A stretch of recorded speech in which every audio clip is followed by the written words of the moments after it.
বন্ধুরা আবার এক নতুন ভিডিওতে জানাই আপনাদেরকে স্বাগত। ইতিমধ্যে ভোট পর্ব মিটে গেছে, রেজেক্ট হয়ে গিয়েছে, সাথে এবার রয়ে গিয়েছে রাজ্যের বিভিন্ন প্রকল্পের খবর। বড় বড় আপডেট ইতিমধ্যে লোকসভা নির্বাচন শেষ হতেই আবাস যোজনার গতি আনতে জুলাই মাসেই শুরু হবে রাজ্যে।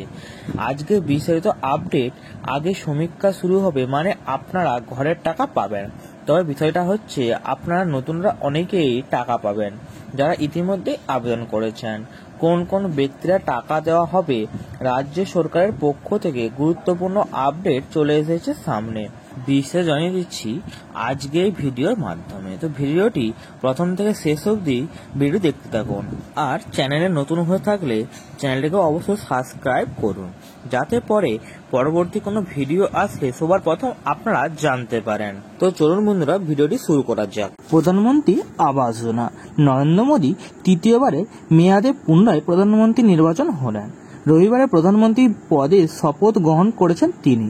পরের দিন সোমবারই প্রধানমন্ত্রী বাসভবনে নতুন মন্ত্রিসভায় প্রথম বৈঠক অনুষ্ঠিত হয়েছে। সেই বৈঠকেই প্রধানমন্ত্রী আবাস যোজনার অতিরিক্ত আরও 3 কোটি বাড়ি বানানোর সিদ্ধান্ত নেন তিনি। প্রধানমন্ত্রী নরেন্দ্র মোদী প্রধানমন্ত্রী আবাস যোজনা স্কিমে 2015 সালে শুরু করেছিলেন।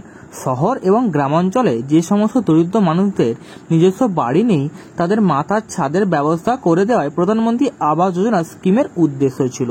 গত 10 বছরে 4.21 কোটি বাড়ি তৈরি করে দেওয়া হয়েছে কেন্দ্রীয় সরকারের তরফ থেকে।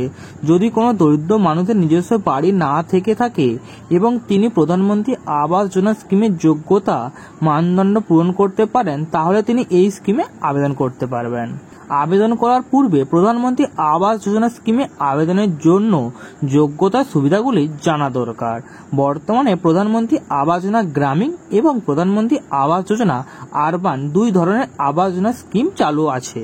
এই স্কিমে শুধু দরিদ্র ব্যক্তিদেরই বাড়ি তৈরি দেওয়া হয় না, সাথে যাদের জমি আছে এবং বাড়ি তৈরি করতে চান তাদেরকেও আর্থিক সহায়তা দেওয়া হয়। এই স্কিমে গৃহ ঋণের ভর্তুকি দেয় সরকার।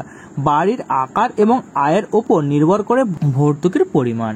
এই প্রকল্পের আওতায় ব্যাংকগুলি কম সুদে গৃহ ঋণ দেয়। প্রধানমন্ত্রী আবাস যোজনা স্কিমে গৃহ ঋণ 20 বছরের মধ্যে শোধ করতে হয়। প্রধানমন্ত্রী আবাস যোজনা স্কিমের সুবিধা পেতে হলে আবেদনকারীর বয়স 18 বছর এবং তার বেশি হতে হবে। এছাড়াও আবেদনকারীকে ভারতীয় নাগরিক হতে হবে। কারা আবেদন করতে পারবেন? যেই সমস্ত পরিবারের বার্ষিক আয় 18 লক্ষ টাকার কম, সেই সমস্ত পরিবার প্রধানমন্ত্রী আবাস যোজনা স্কিমে আবেদন করতে পারবেন। কারা আবেদন করতে পারবেন না? যদি কোনো ব্যক্তির পাকা বাড়ি থেকে থাকে, তাহলে তিনি এই স্কিমে আবেদন করতে পারবেন না। যদি কোনো পরিবারের সদস্য সরকারি চাকরি থাকে, তাহলে এই স্কিমে আবেদন করা যাবে না। এই স্কিমে আবেদন করার সময় আবেদনকারীর পরিচয়পত্র, ঠিকানার প্রমাণপত্র, আয়ের অনুপাত এবং সম্পত্তির নথি দিতে হবে। আবেদনের পদ্ধতি। প্রধানমন্ত্রী আবাস যোজনা স্কিমে অনলাইন এবং অফলাইন উভয়ের মাধ্যমে আবেদন করা যাবে।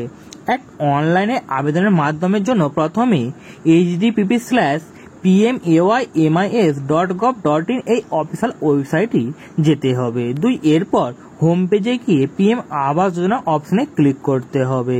3 এরপর সমস্ত প্রয়োজনীয় নথি আপলোড করতে হবে।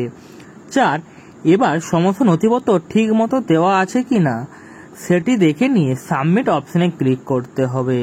5 অফলাইনের মাধ্যমে আবেদন করার জন্য আবেদনকারীকে তার নিকটস্থ কমন সার্ভিস সেন্টারে গিয়ে আবেদন করতে হবে। তো বন্ধুরা, এই ছিল আজকের আমার ভিডিওটি যদি ভালো লাগে চ্যানেলটিকে অবশ্যই সাবস্ক্রাইব করে দেবেন এবং ভিডিওটিতে লাইকও করে দেবেন।